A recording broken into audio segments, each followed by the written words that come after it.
నమస్తే, welcome to Abhinav Bharat. ప్రధాని నరేంద్ర మోడీతో ఏపీ సీఎం చంద్రబాబు భేటీ కానున్నారు.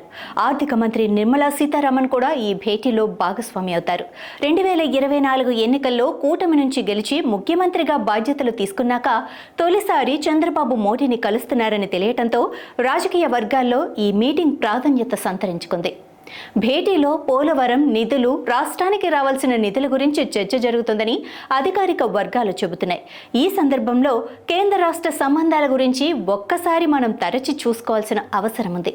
కేంద్రంలో ఉన్న బీజేపీ ప్రభుత్వం గత 10 ఏళ్లుగా ఆంధ్రప్రదేశ్ రాష్ట్రానికి ప్రత్యేకంగా ఒరగబెట్టింది ఏమీ లేదు. విభజన తర్వాత రాష్ట్రానికి ఇచ్చిన ఏ ఒక్క హామీని బీజేపీ నిలబెట్టుకోలేదు. ఇక 2014 టీడీపీ బీజేపీ జనసేన పొత్తులో ఉన్నప్పటికీ మోడీ నుంచి రాష్ట్రానికి అందాల్సిన సాయాన్ని తేవటంలో చంద్రబాబు విఫలమయ్యారు. కారణం కేంద్రంలో బీజేపీకి ఉన్న బలం. జగన్ రాజకీయ ఎత్తుగడలో పడ్డ చంద్రబాబు 2019 ఎన్నికల ముందు బీజేపీతో చేసిన ధర్మ పోరాట దీక్షలు కూడా అంతగా ఫలితాన్నివ్వలేదు.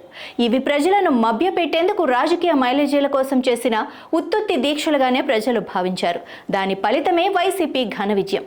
ప్రత్యేక హోదా, విభజన హామీలు, పోలవరం అంశాలే ఎజెండాగా గెలిచిన వైసీపీ సైతం 22 మంది ఎంపీలు ఉన్నా కేంద్రంలో బీజేపీ బలంగా ఉన్న కారణంగా తెగించి పోరాడలేకపోయింది. గత 2 ప్రభుత్వాలకు కేంద్రంతో రాజీ ధోరణిలో ఉండాల్సిన దుస్థితి. టీడీపీతో బహిరంగంగా పొత్తులో ఉన్నా పైకి కనిపించకున్నా కేంద్రానికి సహకరించిన వైసీపీతో అయినా బీజేపీ పందా మారలేదు. రాష్ట్రానికి కాసింత సాయం కూడా దక్కలేదు. ఇన్నేళ్ల తర్వాత రాష్ట్రానికి ఇప్పుడు ఒక సువర్ణ అవకాశం వచ్చింది. కేంద్రంలో ఎన్డీఏ కూటమికి ఏపీ సపోర్ట్ అవసరం ఉంది. ఇలాంటి సదవకాశం కోసమే మనం ఎన్నో ఏళ్లుగా ఎదురు చూస్తున్నాం.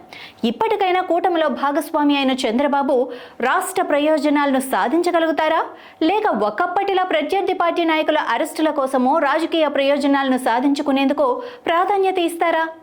ఎన్డీఏ కూటమిలో కీలక భాగస్వామిగా ఉన్నారు కనుక ఆ అవకాశాన్ని సద్వినియోగం చేసుకుని ఈసారైనా రాష్ట్రం కోసం చిత్తశుద్ధితో పనిచేస్తారా? రాష్ట్రానికి రావాల్సిన నిధులను, సాయాన్ని తీసుకురావడంలో మెరుగ్గా పనిచేస్తే ఆయన పదే పదే చెబుతున్నట్టు ఏపీ బ్రాండ్ నేమ్ను నిలబెట్టిన వ్యక్తిగా నిలిచిపోతారు. లేదంటే కేవలం రాజకీయ ప్రయోజనాలకు మాత్రమే విభజన అంశాలను వాడుకున్నారన్న విషయం తెలుగు ప్రజలకు తేటతెల్లమవుతుంది. నాయకులారా, మీ పనితనం మీ అధినాయకులకు తెలియజేయాలనుకుంటున్నారు. ప్రజలారా, మీ సమస్యలను మీ నాయకులకు తెలియజేయాలనుకుంటున్నారు. ప్రజా సమస్యల పరిష్కార వేదిక మీ అభినవ్ భారత్.